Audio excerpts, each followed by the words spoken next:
Alex Murphy stood at the viewing port of the transport ship, watching as the massive space station Lumina grew larger against the backdrop of unfamiliar stars.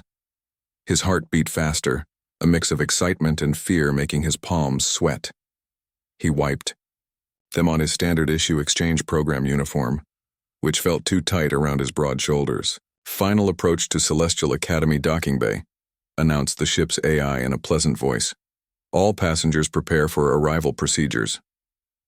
Alex checked his breathing mask one more time. The station's atmosphere was adjusted to be compatible with most species in the Galactic Alliance, but humans needed a little extra oxygen. Just another reminder that he didn't quite belong here. The ship docked with barely a tremor. Alex gathered his few possessions, mostly practical items from Earth that the exchange program advisors had insisted would be culturally valuable.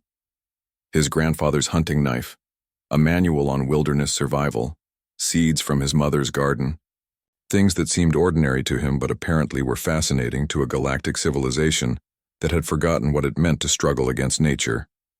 As he stepped through the airlock, Alex was met by a small, welcoming committee. Their leader was clearly Professor Vexlor. The six-limbed Trisalian matched the holographic image Alex had studied during his journey. The professor's iridescent scales shimmered under the station's lights as four of his arms moved in what Alex recognized as a formal greeting gesture. "Welcome to Celestial Academy, Human Murphy," said Vexler, voice translator giving his words a slight metallic edge. "We are most honored by your presence. The first representative of Earth to join our institution in its 1,000-year history." Alex returned the gesture awkwardly. "Thank you for the opportunity, Professor. I hope I can represent my planet well." Vexler's compound eyes blinked in sequence, an expression of interest. "Indeed. A Class 5 Deathworld representative is unprecedented. Many of my colleagues were concerned about the safety implications." "I promise not to bite," Alex said with a small smile, then immediately regretted the joke when he saw the professor's translator working overtime to explain the concept of humor involving predatory behavior. "Yes, quite," Vexler finally responded. "Your living quarters have been prepared with Earth-equivalent conditions, though I must warn you that the rest of the station will feel quite different to your physiology. Now, let me introduce your orientation guide." A slender figure stepped forward from behind the professor. Alex had to look down to meet the large almond-shaped eyes of what appeared to be a walking plant. Delicate green skin with leaf-like patterns covered the humanoid form, and small flowers bloomed along what might be considered shoulders. "This is student Zirna, of the Florian Collective," Vexler explained. "She volunteered to assist your integration." "Greetings, Earth student," Zirna said, her voice like rustling leaves. "I have studied your planet's biological diversity with great interest." She kept a careful distance, her slender frame seeming to sway slightly, even when standing still. Alex noticed she didn't offer any physical greeting. The briefing materials had warned him that many species would be uncomfortable with Earth customs like handshakes, too much like grappling to species that had evolved without predators. "Nice to meet you, Zirna. Please call me Alex." The next hours passed in a blur as Alex was processed through orientation. Medical scans confirmed he wasn't carrying any Earth pathogens that might harm the station's inhabitants. His quarters were a small but comfortable room with gravity set to Earth normal, 1.3 times the station standard, and atmosphere adjusted to Earth composition, making it uninhabitable to most other species without protective gear. By station evening, Alex found himself in the main dining hall, standing awkwardly with a tray of what the food synthesizers had produced as human-compatible nutrition. The gray paste smelled vaguely of chicken, but Alex wasn't optimistic about the taste. The vast hall was filled with beings of all descriptions, crystalline entities that seemed to float rather than walk, amorphous blobs that changed colors as they consumed nutrients through absorption, tall, spindly creatures with too many joints in their limbs, and everywhere Alex noticed stares, curious, fearful, fascinated, all directed at him. He spotted Zirna at a table with several other plant-like beings and a few crystalline forms. She waved one leaf-patterned arm in invitation. As Alex made His way over, conversations hushed. By the time he sat down, an empty space had formed around him, with only Zirna remaining close. "Your fellow students are curious but cautious," she explained softly. "Most have never seen a Deathworlder before." "Deathworlder?" Alex asked, taking a cautious bite of his food paste. It tasted exactly as unappetizing as it looked. "It is the classification for species that evolved on planets hostile to life," explained a crystalline being across the table, its voice resonating like chimes. "Earth is Class 5, the highest category. Most believed intelligent life could not develop in such conditions." Alex frowned. "Earth isn't that bad." The crystal being made a sound like breaking glass, apparently laughter. "Your planet has extreme temperature variations, powerful storms, earthquakes, floods, numerous predators, thousands of venomous species, and microscopic organisms that cause disease. Over 70% of the surface is covered in a corrosive solvent that can kill in minutes." "You mean water?" Alex asked, confused. "Yes, dihydrogen monoxide. Fatal to many species in the Alliance." Alex tried not to smile. "We swim in it for fun." A collective gasp went around the table. Even Zirna's leaves trembled slightly. "Tomorrow you begin classes," she said, clearly wanting to change the subject. "Professor Vexilor's comparative planetary adaptation is your first session. He's assigned a semester project. Each student will present on their species' greatest survival challenge." Alex nodded, thinking about what he might present. Hurricanes, blizzards, forest fires. The time his family's car broke down in Montana during winter and they had to hike 12 miles through snow to reach safety. He looked around at his delicate classmates, evolved on worlds without extreme seasons, without predators, without natural disasters. Worlds where survival wasn't a daily concern. For the first time since arriving, Alex smiled genuinely. Maybe he had something valuable to teach them after all. Something about what it meant to be human, to face impossible odds and not just survive, but thrive. As if reading his thoughts, Zirna's flowers seemed to dim slightly. "I should warn you, Alex. Professor Vexilor has more than scientific interest in your planet. There are political factions in the Alliance with concerns about species from Deathworlds. Your presentation will be watched closely." Alex's smile faded. He wasn't just a student here. He was Earth's representative, and apparently he had something to prove. The weight of an entire planet's future rested on his shoulders. No pressure. 2 weeks passed, and Alex was still adjusting to life at Celestial Academy. The reduced gravity in common areas made him feel like he was constantly about to float away. The unfamiliar foods from the synthesizer left him hungry no matter how much he ate. And the stares from other students, some curious, some fearful, followed him everywhere. But he was learning. Professor Vexilor's class on comparative planetary adaptation had quickly become his favorite. While most students dozed through lectures about minor atmospheric variations or slight temperature changes that counted as extreme on their worlds, Alex absorbed everything. Each lesson helped him understand just how different Earth was from the worlds that had produced his classmates. Today, Alex sat in the nutrient hall beside Zirna, the only student who regularly sought his company. Her leafy skin had a brighter green since their first meeting. Alex had learned this was a sign of good health among Florians. "So your species truly depends on direct solar radiation?" Alex asked, taking a bite of his food paste. After 2 weeks, he'd given up, hoping it would taste better. Zirna's flowers bobbed as she nodded. "We photosynthesize for approximately 60% of our nutritional needs. The rest comes from mineral absorption." She gestured to her tray, which held a small cup of colored crystals.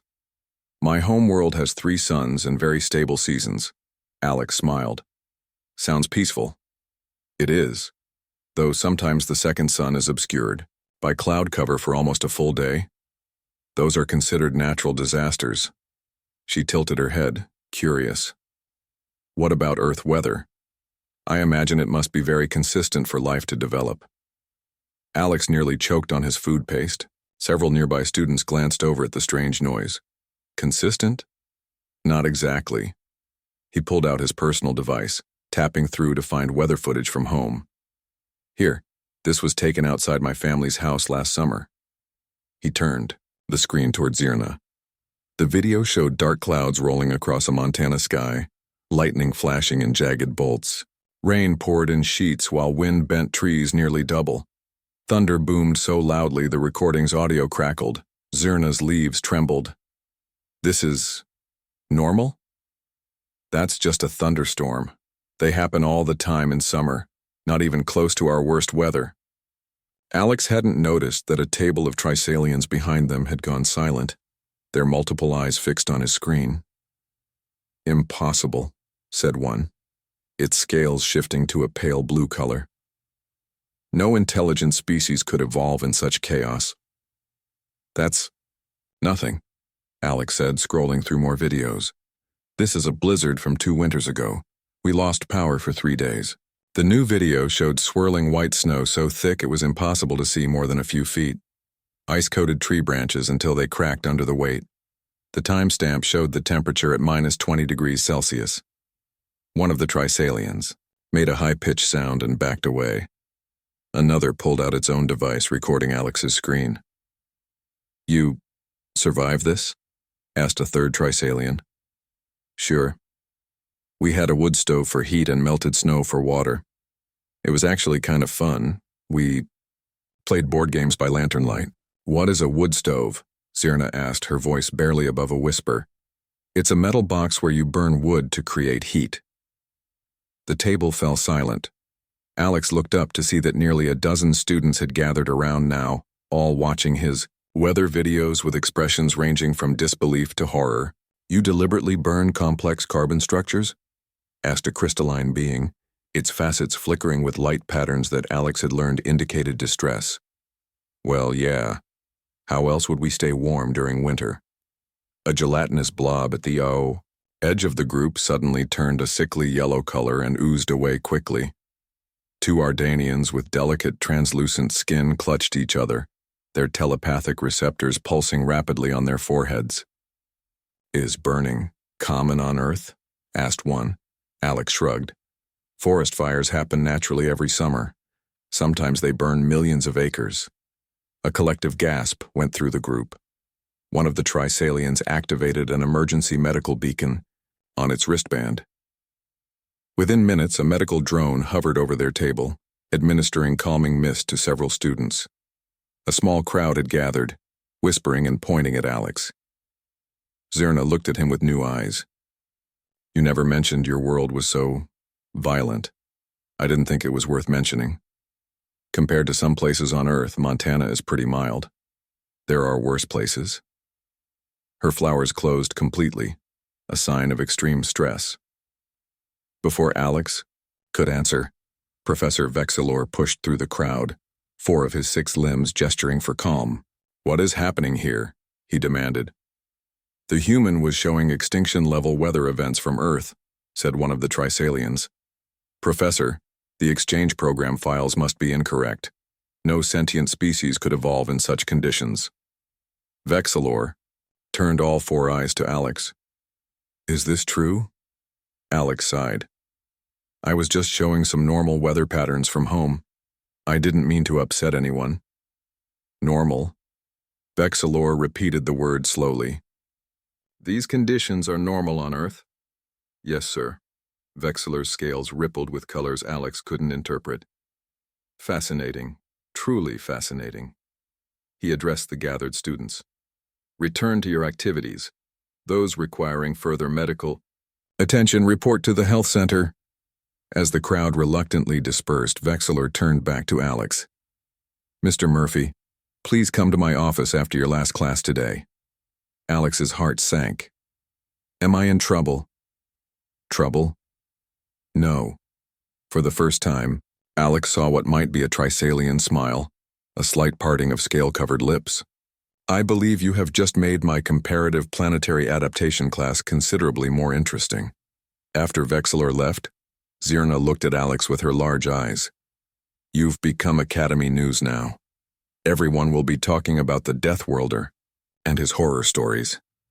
They weren't horror stories. Just home. Zirna reached out hesitantly, her leaf-textured fingers almost touching his arm before pulling back. It was the closest she'd ever come to physical contact with him. "I believe you," she said, "and that's what scares them. You're not lying or exaggerating. Your species truly lives in conditions that would kill most of us instantly." Alex looked around the nutrient hall. Students were watching him from every table, whispering among themselves. Some looked frightened, others fascinated.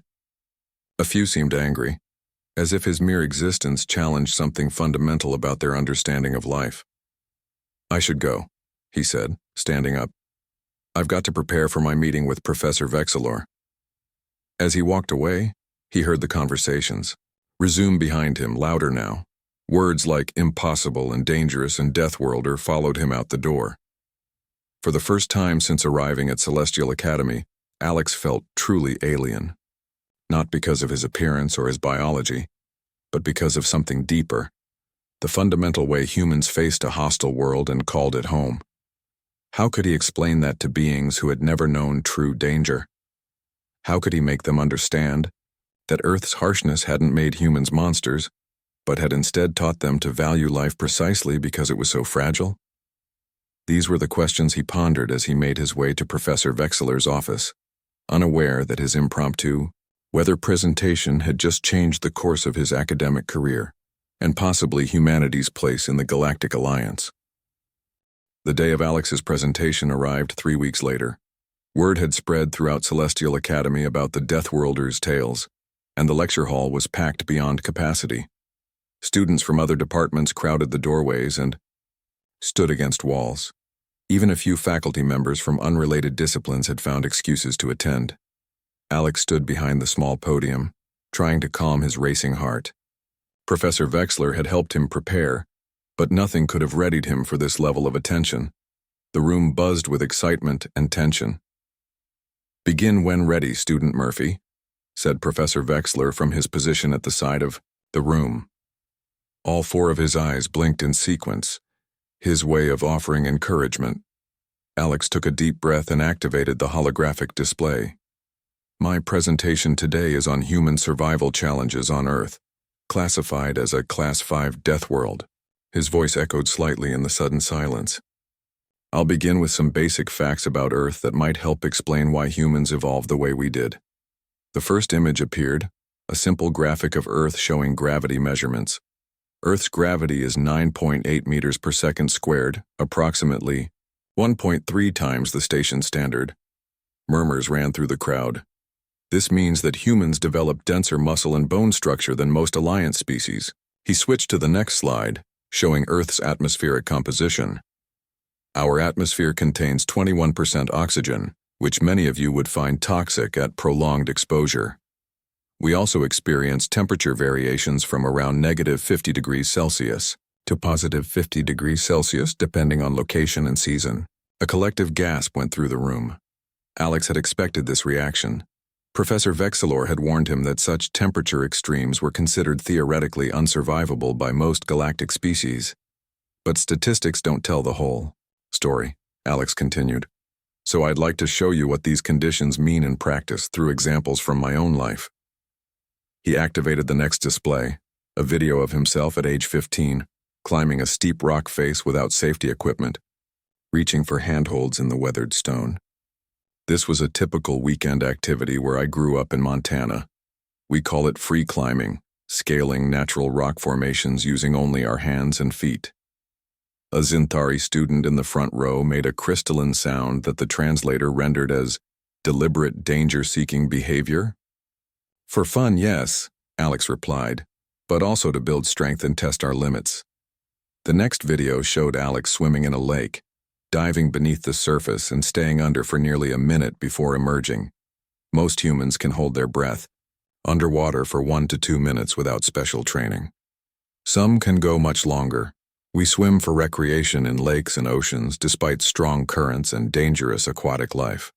A Mu collective entity near the back rippled in distress, its gelatinous form changing colors rapidly.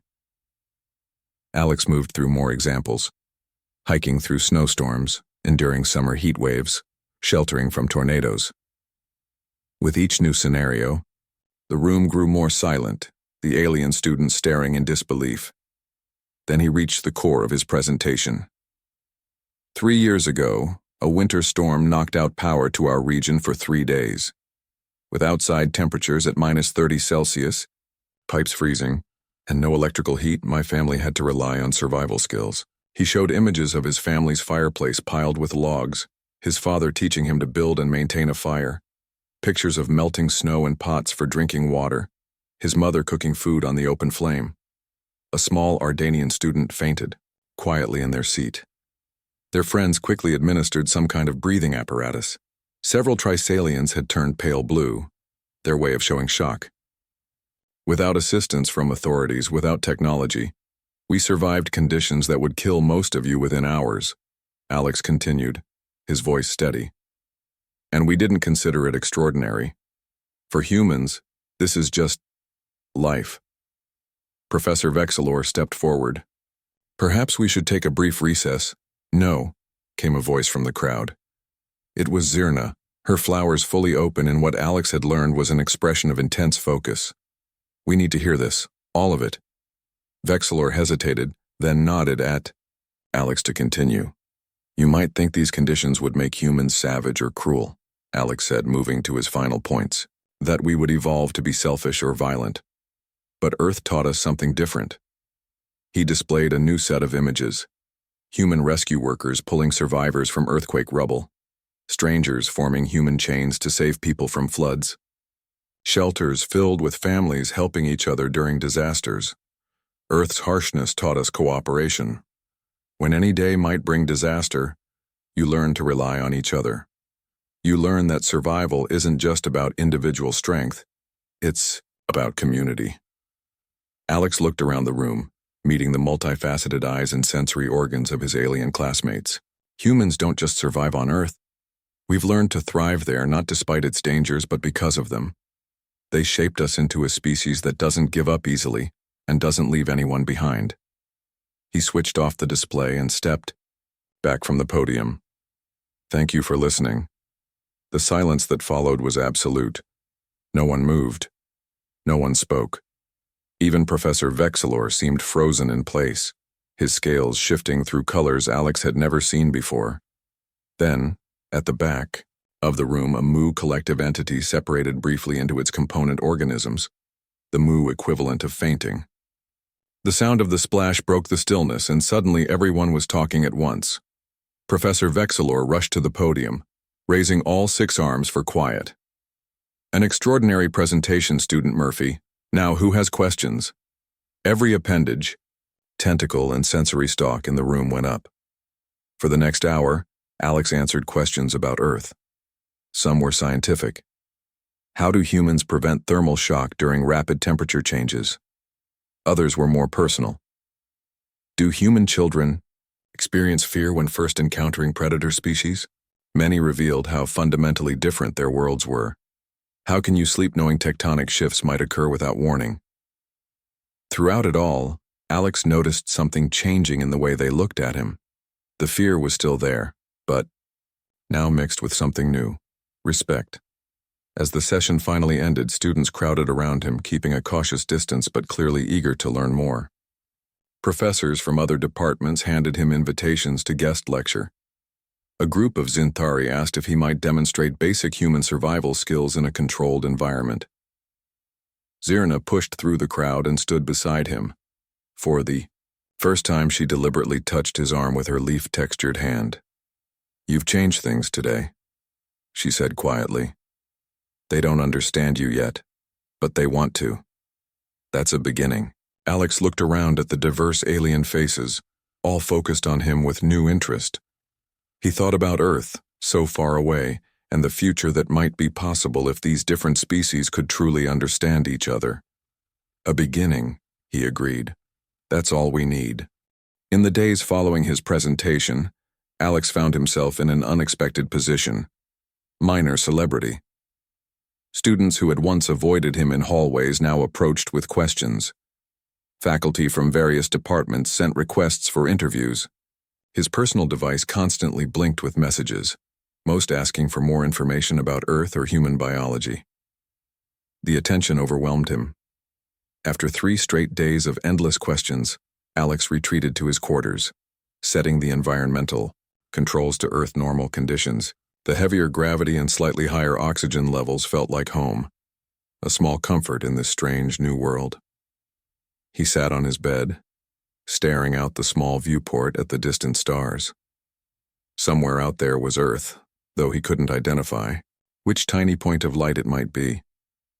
For the first time since arriving at Celestial Academy, Alex felt a sharp pang of homesickness.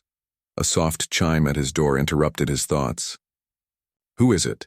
he called. "Zirna," came the response. "And Krell. May we enter?" Alex hesitated.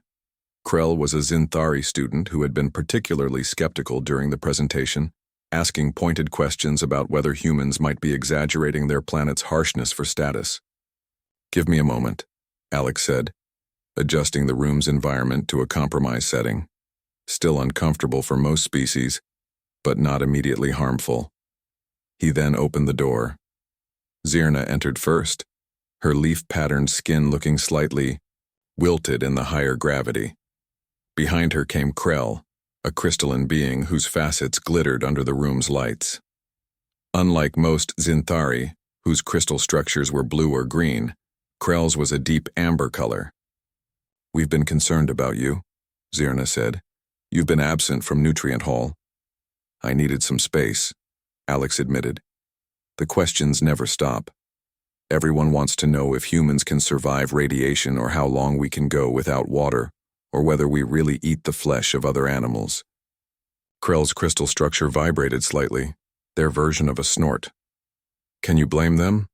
Your presentation described conditions that most civilized worlds eliminated millions of years ago. Is that why you're here?" Alex asked. "More questions?" Zirna's flowers dimmed slightly, a sign of embarrassment. "Partly, but also because we wanted to make sure you were well." "I'm fine," Alex said. "Just tired of being treated like some exotic specimen." Krell moved closer, their crystalline form catching the light differently as they changed position. "I still find some of your claims difficult to accept. The idea that humans routinely survive conditions that would shatter my molecular bonds is challenging," Alex sighed. "I understand your skepticism." Then an idea struck him. "Wait, would a simple demonstration help?" Without waiting for an answer, Alex walked to his small food preparation unit. He removed a small utility knife from a drawer and returned to stand before them. "Watch," he said, and before either could object, he made a tiny cut on the tip of his finger. Zirna's leaves curled in distress. Krell's entire form paled to a light amber. "You've damaged yourself," Zirna exclaimed. "Just watch," Alex repeated. Blood welled from the small cut, then began to slow. Within seconds, it stopped completely.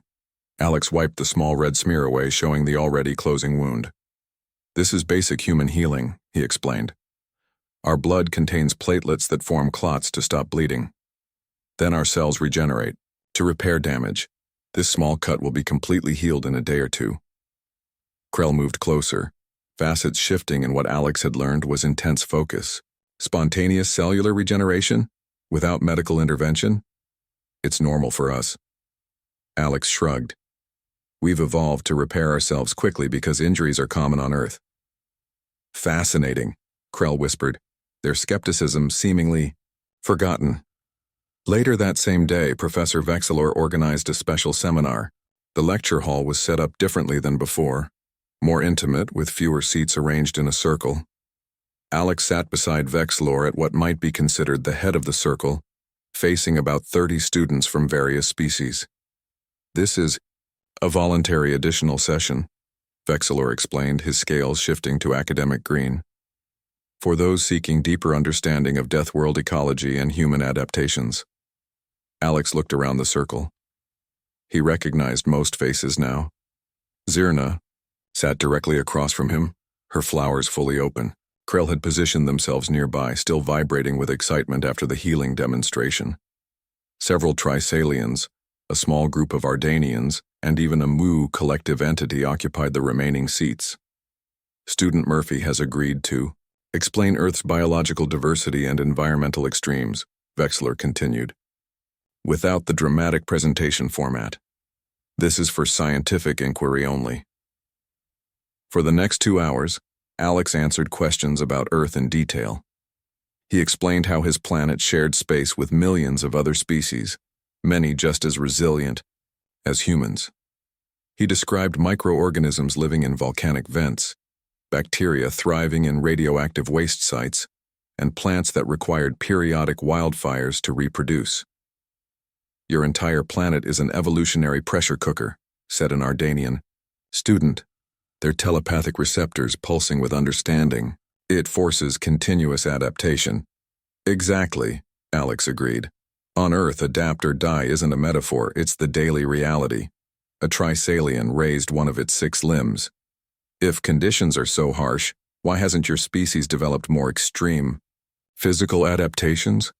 Additional limbs for escape? Natural armor? Poison glands? Alex considered the question. We took a different path. Instead of physical specialization, we developed adaptability and intelligence. We can't naturally survive underwater, so we built submarines. We can't fly, so we created aircraft. We can't withstand extreme cold, so we invented heated shelters. Technology. As an evolutionary strategy, mused Professor Vexelor. Fascinating. The Mu collective entity rippled forward slightly. But technological solutions require resources, time. What happens when disaster strikes without warning? That's where human cooperation comes in, Alex explained. We form communities, share resources, protect each other. A lone human might die in extreme conditions, but a group working together can survive almost anything. As the session continued, Alex noticed something important changing. The questions were becoming less about whether humans were dangerous and more about what the galaxy might learn from them. Fear was gradually transforming into respect. When the seminar finally ended, Professor Vexelor approached Alex privately. You have done more than just represent your species, Student Murphy, he said, his scales shifting to a color Alex hadn't seen before, something between gold and red. You have challenged fundamental assumptions about how intelligence develops. I was just telling the truth about my home, Alex replied. Sometimes truth is revolutionary, Vexelor said. The Galactic Alliance has long believed that advanced civilization requires peaceful, stable environments. That hardship breeds only savagery. You have shown us an alternative path. Alex thought about Earth's long, violent history. The wars, the disasters, the struggle for survival, but also the art, the music, the compassion that had emerged from that crucible. Earth isn't perfect, he said quietly. But maybe its imperfection is what makes us what we are.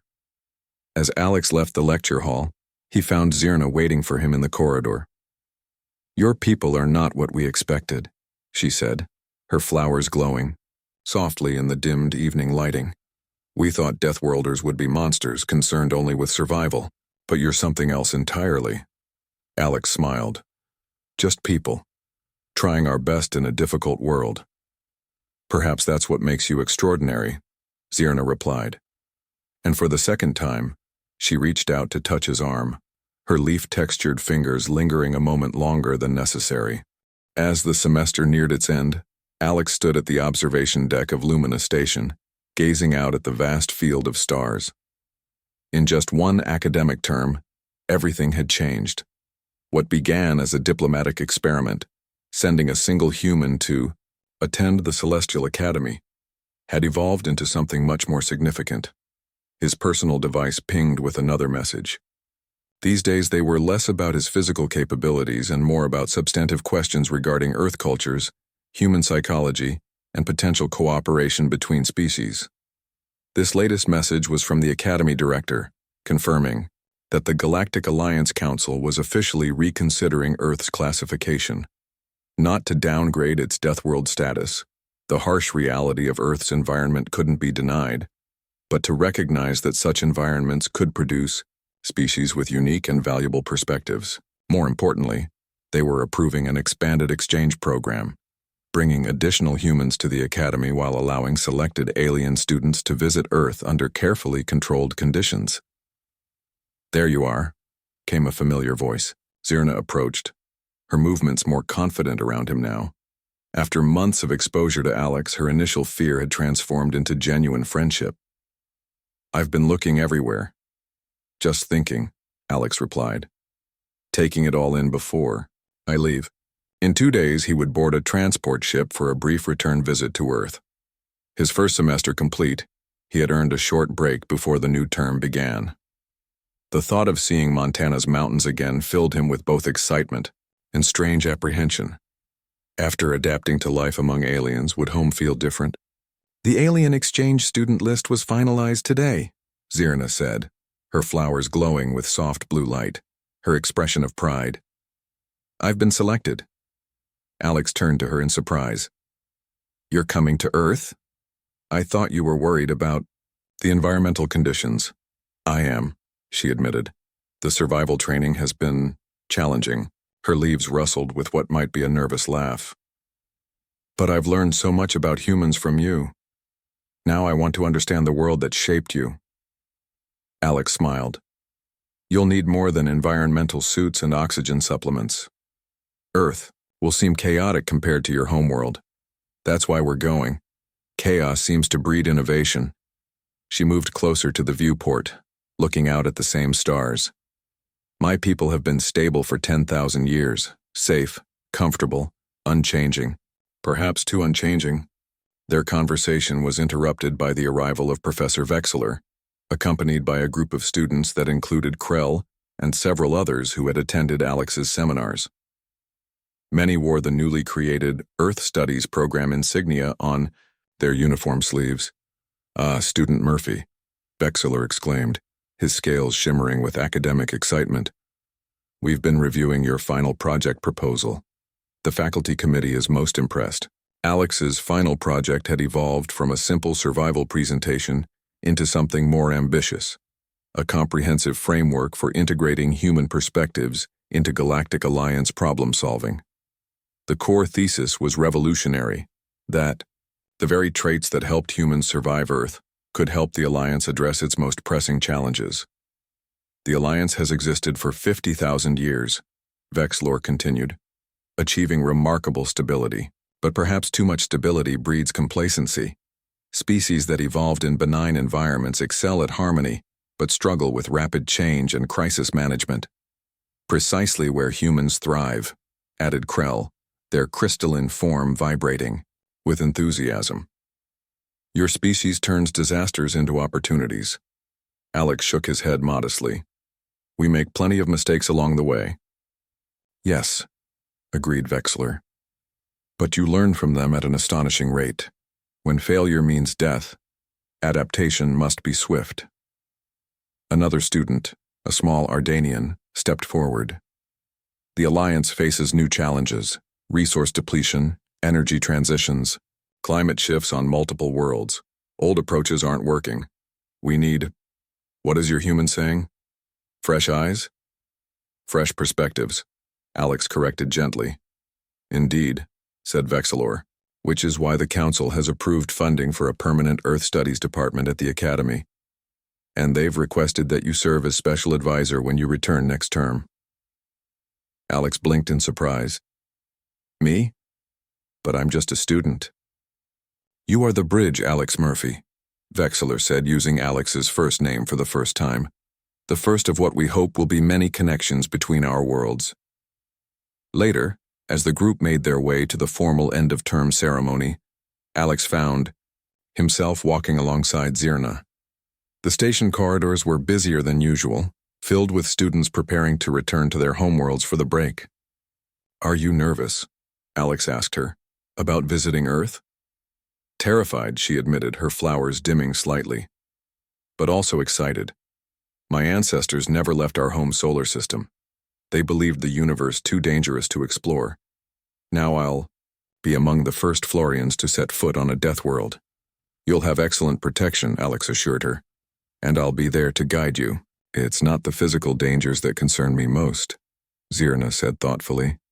It's the possibility that everything I've believed about the universe might be wrong. That comfort and safety might not be the ultimate goals of civilization. Alex, considered this. Earth taught humans that struggle can create strength, that obstacles can inspire innovation. But your people's approach, harmony, stability, peace, that has value too. Maybe the best path lies somewhere in between. They reached the grand hall where the ceremony would take place. Hundreds of students from dozens of species filled the space, their diverse forms creating a living mosaic of galactic life. At the entrance, a new display had been installed, a holographic rendering of Earth, rotating slowly to show its continents, oceans, and swirling weather patterns. Beneath it, a simple plaque read, Class 5 Deathworld, Home of Humanity, new member species under consideration. Zirna gestured toward the display. When you first arrived, many wondered if allowing a Deathworlder into the Academy was a mistake. Now they're considering Earth for membership in the Alliance. One step at a time, Alex said. We have a lot to learn from each other. That's why I volunteered for the Earth Exchange, Zirna revealed. Not just for scientific knowledge, but because I want to understand how your species maintains hope in a world that constantly threatens you, how you find beauty in a place of such danger. Alex looked once more at the holographic image of his home planet, the blue oceans, white clouds, green and brown continents. To these aliens, it was a terrifying death world. To him, it was simply home with all its flaws and wonders. Maybe that's what you'll discover on Earth, he said quietly. That life is precious precisely because it's fragile. That beauty matters, more when it's surrounded by harshness. That connections between people grow stronger when forged in adversity. As they entered the hall together, the human from a world of constant challenge and the plant being from a world of perfect stability, Alex realized that they were more than just students now. They were pioneers, opening a path between two vastly different ways of existing in the universe. And perhaps that was the greatest lesson of all, that understanding could bridge even the gap between a death world and a paradise.